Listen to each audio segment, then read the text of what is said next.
தற்போதைய அண்மை செய்தி. சிறுவன் கடத்தல் விவகாரத்தில் தொடர்புடைய ஏடிஜிபி ஜெயராம் பணியிடை நீக்கம் செய்யப்பட்டிருக்கிறார். அண்மை செய்தியாக நாம் பார்த்துக் கொண்டிருக்கிறோம். ஜெயராமை பணியிடை நீக்கம் செய்து உள்துறை செயலாளர் உத்தரவு பிறப்பித்திருக்கிறார். இது தொடர்பான கூடுதல் விவரங்களோடு நம்முடன் இணைகிறார் செய்தியாளர் நித்யானந்தன். வணக்கம் நித்யானந்தன், இது குறித்தான விரிவான தகவல்.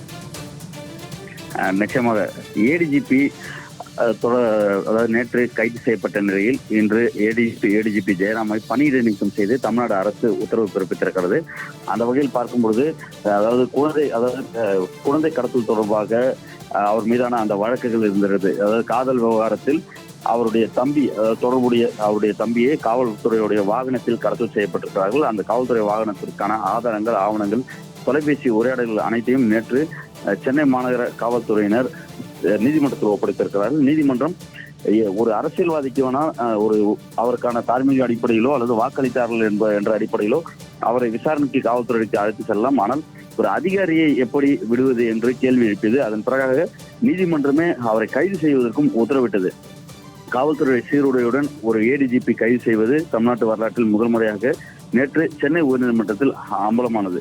அவரை காவல்துறை உதவியுடனே நேற்று அவரை கைது செய்யப்பட்டு திருவள்ளங்காடு காவல் நிலையத்தில் அழைத்து சென்று அவரை விசாரணை நடத்தி வந்தார்கள். அதன் பிறகு நேற்று இருவரை வைத்திருந்த நிலையில் அவரை அடுத்த கட்டமாக என்ன செய்வது என்று தெரியாமல் காவல்துறையினர் திணறி கொண்டிருந்த நிலையில் தற்போது தமிழ்நாடு அரசு உள்துறை செயலாளர் அவரை பணியிட நீக்கம் செய்து உத்தரவு பிறப்பித்திருக்கிறார். என்றால் அவர் ஒரு அரசு ஊழியராக இருக்கிறார், உயர் காவல்துறையுடைய பதவியில் இருந்திருக்கிறார்.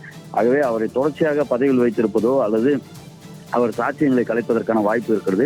என்றால் உயர் காவல்துறை அதிகாரியாக இருக்கிறார். ஆகவே அவரை வைத்திருப்பது என்பது சிக்கலுக்குரிய விவகாரமா இருக்கும் என்பதால் ஏடிஜிபி ஜெயராமனை உடனடியாக பணியிடை நீக்கம் செய்து தமிழ்நாடு அரசு உத்தரவு பிறப்பித்திருக்கிறார்கள்.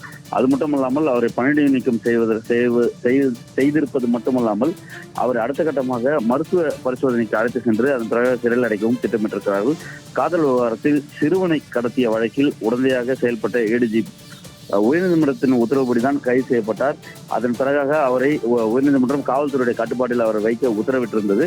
அதன் பிறகாக அவர் காவல்துறை விசாரணைக்கு ஒத்துழைப்பு வழங்கும்படி வழங்குவதாக கூறி காவல் நிலையத்தில் அமர வைக்கப்பட்டிருந்தார். நேற்று இரவு முழுவதும் காவல் நிலையத்தில் வைக்கப்பட்டிருந்தார். தற்பொழுது அவர் சஸ்பெண்ட் செய்யப்பட்டிருப்பதன் காரணமாக அவர் தற்பொழுது காவல்துறை அதிகாரி கிடையாது. காவல்துறை சம்பந்தமாக அவர் எதையும் நடவடிக்கை எடுக்கவோ உத்தரவு பிறப்பிக்கவோ அவரால் முடியாது. ஆகவே உடனடியாக அவரை மருத்துவ பரிசோதனைக்கு உட்படுத்தி அவரை நீதிபதி அதாவது மேஜிஸ்ட்ரேட் முன்னிலையில் ஆஜர்படுத்தப்பட்டு அவர் சிறையில் அடைப்பதற்கான உத்தரவுகள் அடுத்தடுத்த கட்டங்களில் நகரும் என எதிர்பார்க்கப்படுகிறது. விரிவான தகவல்களுக்கு நன்றி நித்யானந்தன்.